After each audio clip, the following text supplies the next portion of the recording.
Ito, nabuwal ang punong kahoy sa tapat ng apartment ng papasukan ko.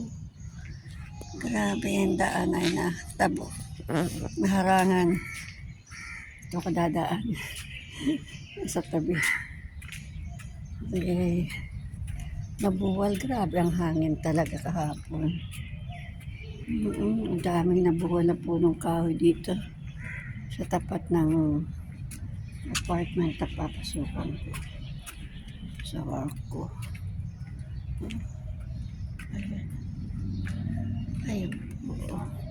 Daming naputol na punong kahoy, nabuwal. Ang dumi-dumi ng paligid. Grabe. Bagyo talaga. Ang dumaan dito sa UAE.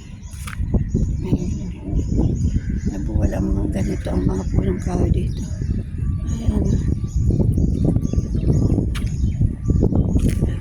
Kit na ako sa